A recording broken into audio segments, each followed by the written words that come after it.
my love bugs. This is Stephanie with ReclaimingLoveCo.com, and I'm your love expert here on YouTube.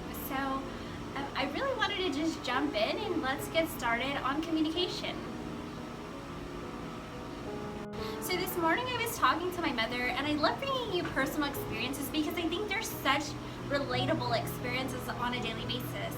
So I was talking to my mother, and she was telling me how she's having a hard time communicating with my little sister. My little sister being a 14-year-old little person. So I know sometimes that can be very difficult at times. My mom says, I really don't know what to do. So I started thinking that communication on a daily basis is not just with our 14-year-old child, but it could be with our husband, it could be with our spouse, it could be with a manager at work, your best friend, and we're dealing with these communication topics on a daily basis, especially in love and relationships. So we always want to have a great mindset when communicating, and we also need to find out the different forms of communication.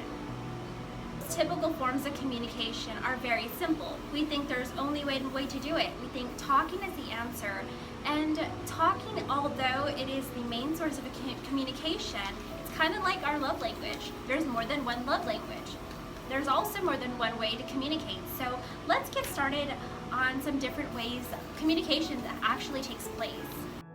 Number one, or the first one, is speaking. Of course, we speak to each other on a daily basis, so we actually kind of assume that this is the best way to communicate. Speaking and actually telling someone how you feel is going to be very simplistic for us. This is what we're bred to do. We're known to do this as soon as we're about a couple of years of age, is start talking and telling that other person is what we want, what we need, how we need to be loved, and that's going to be pretty simple, right? Other forms of communication is writing. When we think about writing communication, some people will say, how is writing communicating? At points in time, we actually have a hard time expressing through our emotions when we're sad, angry, frustrated. So writing can be a really great coping mechanism because we can actually write out how we feel versus feeling and then responding. Writing is actually going to help us also calm our mood down, help our mentality slow down, and really feel where we're at when we're going through that emotion. Writing can be a healthy form of really fixing the issue, internally or verbally to someone else. So writing can be taken place in a daily journal, or it can be taken place in a letter to someone, but writing can always help us express ourselves when we know that verbally it's not going to come out the way we anticipate. Another form is texting. So going back to my mother, she says, Ruby's texting me. This is perfect. Sometimes younger people, or people of any age really, can probably cope with texting a little bit easier. It just depends. It could be with emojis or it could be just a text message, but texting sometimes can be helpful because now if you think about it, text message is just as important as phone conversations or communicating through speech. So texting can be helpful.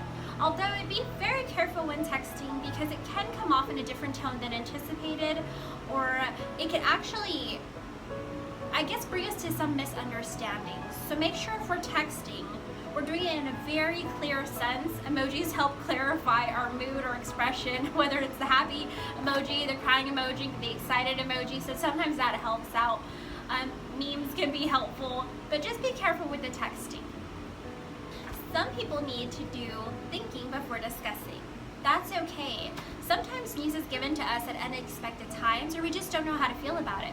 So taking time to yourself to actually process the feelings and then discussing at a later time is super helpful.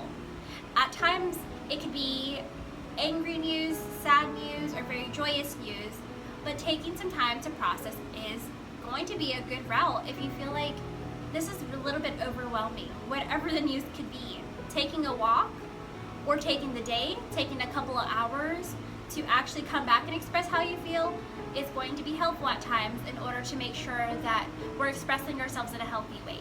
Video chatting. Video chatting is such a new form of communication, and it's used actually really often because at our current situation, we're not able to see each other, touch each other, or communicate in a way we would normally go on a daily basis. So video chatting is very useful at the moment. If you're feeling like, if I try to talk to this person over conversation on the phone, it may not be expressed in the way I'm intending, or through text message, let's do a video chat. This can be helpful in long distance relationships.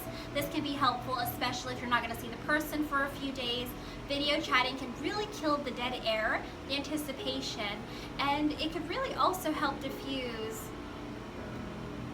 how can we say this?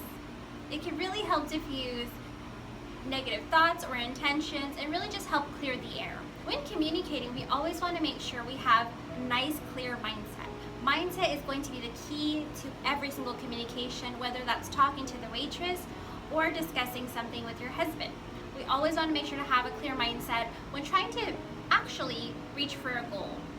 Focusing on a resolution is going to help us really conclude the discussion in a nice, peaceful manner.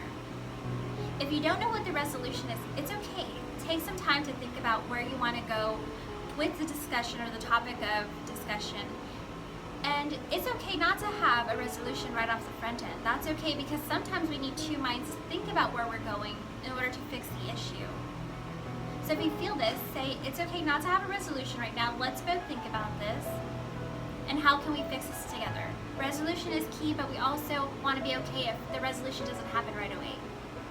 So thank you, my love bugs, for joining me in this short video of communication and having a clear mindset while communicating. I hope this has been helpful. Please like, subscribe, and leave a comment in my channel to what some other topics are I can cover and what you would like to see from me next. If you would like to book a session with me, I'd love to have you. I'd love to hear you out, to see what you're going through in life and just to talk. Please go to my website, reclaimingloveco.com. That's reclaimingloveco.com. I'd love to hear from you. Until next time, I hope you and wish you the best.